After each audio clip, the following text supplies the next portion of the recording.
حضور دہر میں آسودگی نہیں ملتی، تلاش جس کی ہے وہ زندگی نہیں ملتی۔ ہزاروں لالا و گل ہیں ریاض ہستی میں، وفا کی جس میں ہو بو وہ کلی نہیں ملتی۔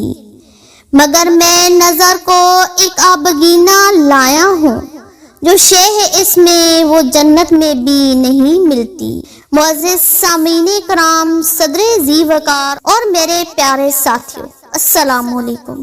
آج مجھے جس موضوع سخن پر لب کشائی کا موقع ملا ہے وہ ہے مسیحام کو جس نے کندن بنایا۔ دنیا جہالت کے گھٹا ٹوپ اندھیروں میں گری ہوئی تھی، عقل و خرد کے ہوتے ہوئے انسانیت تباہی کے دہانے پر پہنچ چکی تھی اور روحانیت نام کی کوئی چیز باقی نہیں تھی۔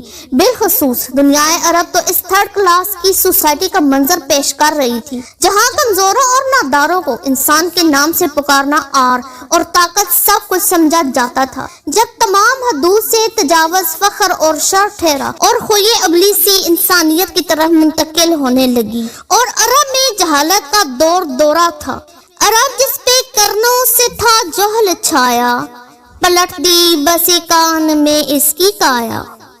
جب اشرف المخلوقات کا حسین لقب بھی انسان کے لیے نامناسب ٹھہرا تو رب کائنات کی حکیم ذات کو اس بیمار معاشر و قابل رحم سماعت پر ترس آیا اور ایک ایسے مسیحا کو مبعوث فرمایا جسے دنیا مسیحا اعظم کے نام سے جانتی ہے۔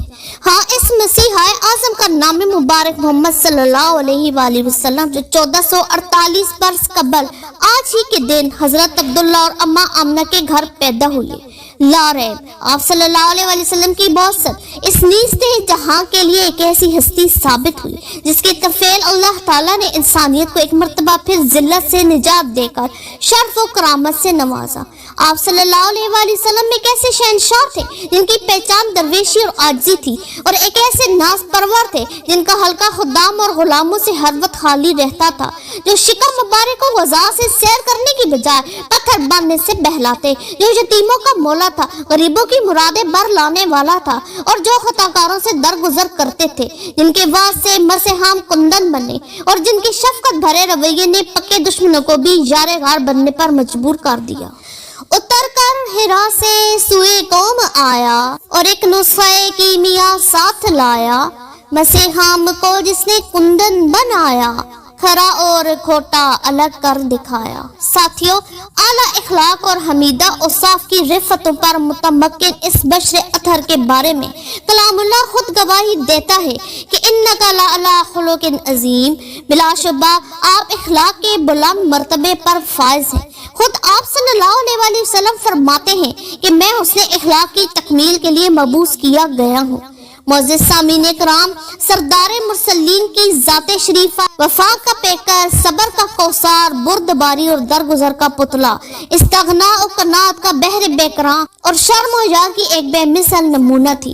خدانائے سبل ختم الرسل مولائے کل، جس نے غبارے راہ کو بخشا فروغے وادی سینہ، نگاہ عشق و مستی میں وہی اول وہی آخر، وہی قرآن وہی فرقان وہی یاسین وہی طٰہٰ۔ ساتھیوں، دین متین کی تبلیغ اور ترسیل کے بارے گراں کو دوسروں تک پہنچانے کے لیے آپ جناب صلی اللہ علیہ وآلہ وسلم نے ایسے دل ربا اور نفیس طریقے کو اپنا وتیرہ بنایا جسے بلا کے شقی القلب اور غضب کے ہر دھرم انسانوں کے دل بھی دفعتاً مسخر ہو جاتے۔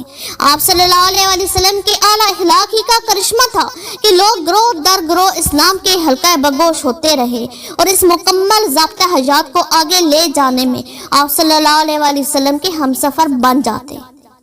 وہ شمع اجالا جس نے کیا 40 برس تک غاروں میں، ایک روز چمکنے والی تھی سب دنیا کے درباروں میں۔ جس عشق کی آگ کے طفیل ہمارے اسلاف کو قرون اولا میں دنیا کی امامت نصیب ہوئی تھی، وہی آگ آج ہمارے سینوں میں بجھ گئی ہے، اور وہاں پر حرص و حوث اور حب دنیا انگڑائیاں لے رہی ہیں۔ جس خودی نے ہمارے اسلاف کو سب کچھ سے استغنا بخشی تھی، وہی خودی اب ہمارے اندر بانچ ہو چکی ہے، اور احتیاط، درماندگی اور مادہ پرستی نے اس کی جگہ لی ہے۔ بجھی عشق کی آگ اندھیر ہے، مسلمان نہیں راہ کا ڈھیر ہے۔ ہاں تو بات کہنے کا مدعا یہ ہے کہ رحمت دو عالم صلی اللہ علیہ وآلہ وسلم کے امتی ہونے کے ناطے ہم سب کا یہ فریضہ بنتا ہے کہ آپ صلی اللہ علیہ وآلہ وسلم کی سیرت طیبہ اور اسوہ حسنہ کو فلاح کا واحد ذریعہ سمجھ کر زندگی گزاریں۔ اللہ تعالی ہم سب کو اپنے محبوب پیغمبر کے اس فلاحی راستے پر چلنے کی توفیق نصیب فرمائے جو دار دنیا اور دار آخرت دونوں میں ہماری سرخروئی کا ضامن بنے۔